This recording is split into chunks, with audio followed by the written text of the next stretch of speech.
প্রযুক্তির কল্যাণে প্রাচীন গরুর ঘানির পরিবর্তন ঘটিয়ে রূপান্তর করা হয়েছে যান্ত্রিক ঘানিতে।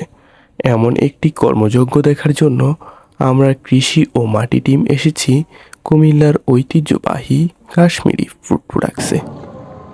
আসসালামু আলাইকুম। জি, ওয়ালাইকুম আসসালাম। ভালো আছে? আছি আলহামদুলিল্লাহ। আপনাদের এই ব্যবসার যাত্রা শুরু হয়েছে কখন? জি, আমাদের আসলে এই প্রতিষ্ঠানটির পথ চলা শুরু হয় 1968 সাল থেকে। এই প্রতিষ্ঠানটি সর্বপ্রথম শুরু করে আমার বাবা, তারপরে আমার বড় ভাই, তারপরে পরম্পরা আমরা 4 ভাই আছি। পরম্পরায় আমরা এই ব্যবসার সাথে জড়িত হই। এখন আমরা এই ব্যবসাগুলা পর্যবেক্ষণ করছি এবং দেখাশোনা করছি।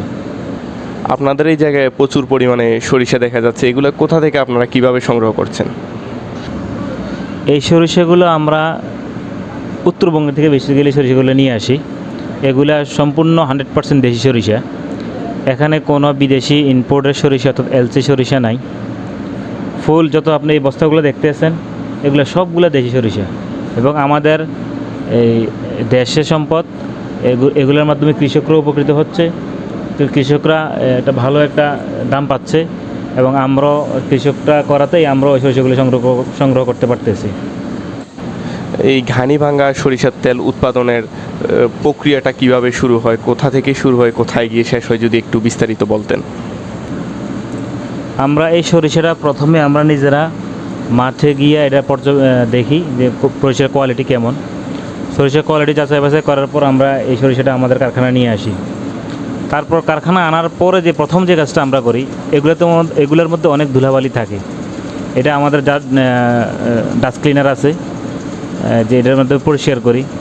এটা হাউসে দেওয়ার পর এখান থেকে মেশিনে এটা অটোমেটিক চালনিতে নিয়ে যায়।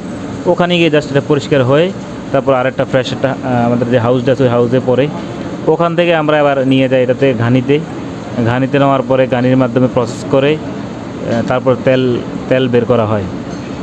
তেল বের করার পরে তেলের মধ্যে অনেক সময় দেখা যায় অনেক ময়লা থাকে, অর্থাৎ সরিষার যে গাত, আমরা যে খৈল সরিষার থেকে আবার তেলটা চিবানোর পর এটা খৈল হয়। ওই খৈলটা যখন আমরা এই তেলের সাথে মিক্স হয় তখন এটা আমাদের ফিল্টার মেশিন আছে।